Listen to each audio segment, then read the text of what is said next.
So I just received these two big boxes from FedEx, and they came all the way from Taiwan. Inside the box is a full set of carbon fiber body kit for the Tesla Model 3. They're by a company called Suvneer. We'll leave a link to their Instagram and their website. So before I fill you in with more details about this kit, let's go into the studio and I'm going to unbox it for you guys.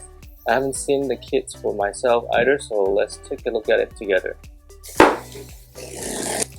Alright, so it looks like this is going to be the side skirt. And again, this is the company, Suvneer.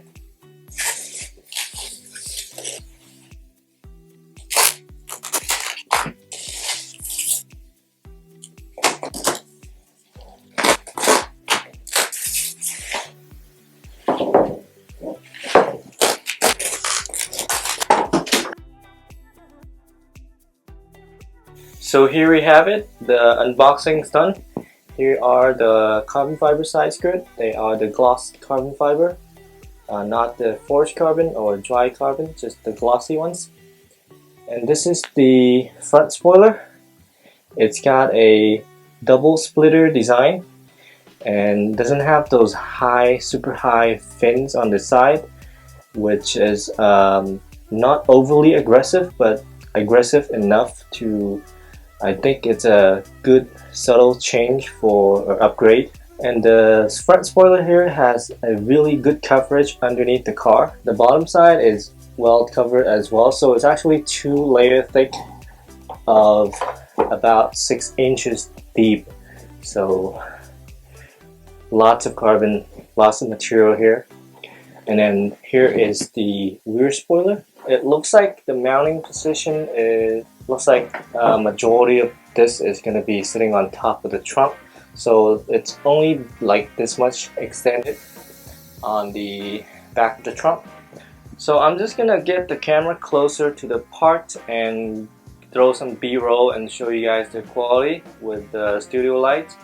And until my brother arrives, these are going to be going onto his car. When he arrives, I will be test fitting these on the car and show you guys the installation process and the final product. And again, these are from Suvneer, and I'll leave a link to their Instagram and their website in the description.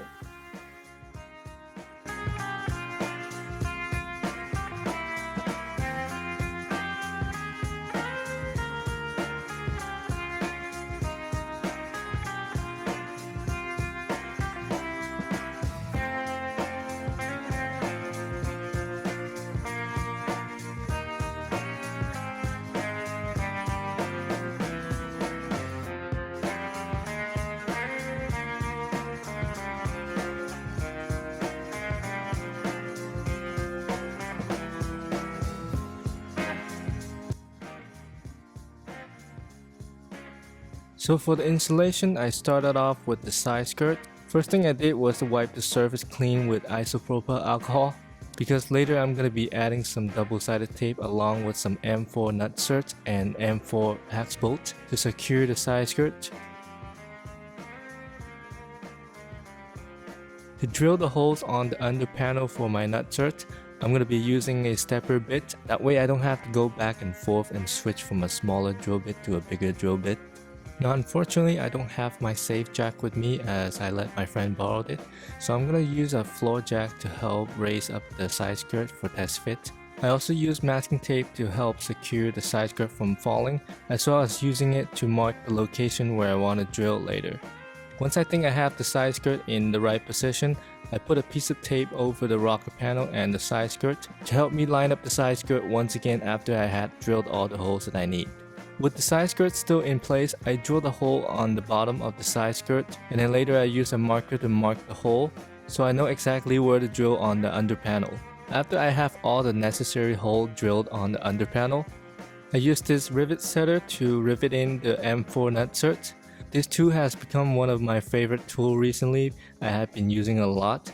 It helps with installation like this where you can't put a nut on the other side of the part, because it basically rivets in a thread where you could use a bolt to secure whatever you want later on without having to put a nut on the other side. which in this case is not even an option. And I really don't want to use self-tap because it just doesn't look clean. Now this is not the right video for what I'm going to talk about, but I did end up drilling the holes on the side skirt slightly bigger, just so when I fit it onto the car I have some room for adjustment. I put a set of 3 holes to secure the side skirt, one on each end and one in the middle.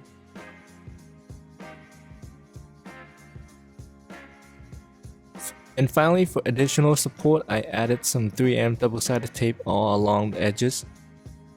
And now for final test fitting, I lined up the half-cut masking tape on the side skirt with the other half of the masking tape that was on the rocker panel. And finally, tighten up everything with some M4 bolt. If you did end up drilling the holes bigger for adjustment, make sure you use a washer to prevent the bolt from sliding out in the future. But just like that, the side skirt is complete. For the front spoiler, I did not use any double-sided tape, however I did wipe it clean anyhow just in case. Before I start the installation, I put the front spoiler in the sun, and you can see the carbon weave is looking amazing. And once again, because I don't have my safe jack with me, I pulled the car just slightly outside of my garage, where the front of the car is hanging over my slanted driveway, to allow maximum clearance for me to work on.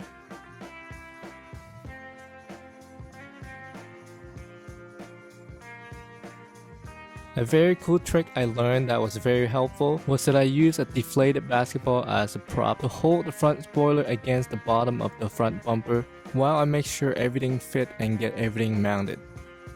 The technique I used to mount the front spoiler is the same as the side skirt, but as you can see there's plenty of surface on the front spoiler for you to mount. I'm going to show you where I have my holes drilled. I put a hole here at the corner just in front of the front tire. But later I found that this is the location for the rubber mud flap, which is really thick and soft, and I wasn't able to secure a nutsert into the hole. So I ended up drilling it through and used a long bolt to thread it through and secured it with a nut on the back. To get to the back, I had to unclip one of the clips that was holding the fender liner and then push away the fender liner and carefully insert the nut on the back. I took a moment to measure the lowest contact point of the front bumper lip, and is sitting at around 7.5 inches measured from the ground to the impact point of the bottom of the lip.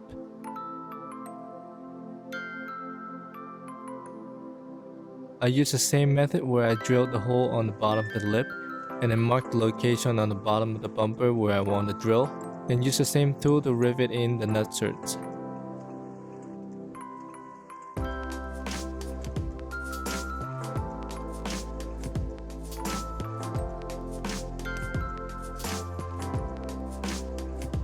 And these are the chosen mounting location for me.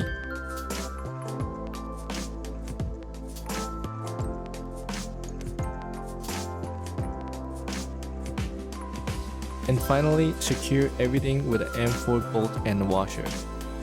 And the ground clearance for this spoiler is right around 5.5 inches, just about 2 inches lower than stock.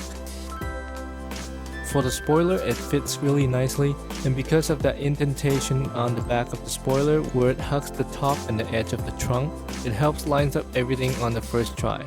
All we needed to do was to wipe it clean with isopropyl alcohol and apply 3M double-sided tape that was provided. If you're gonna use your own double-sided tape, make sure they're the thick ones, because at first we tried to use what we have and it was just not thick enough to make contact. Before you peel the backing of the double-sided tape, make sure you place the spoiler on the trunk and make necessary marking.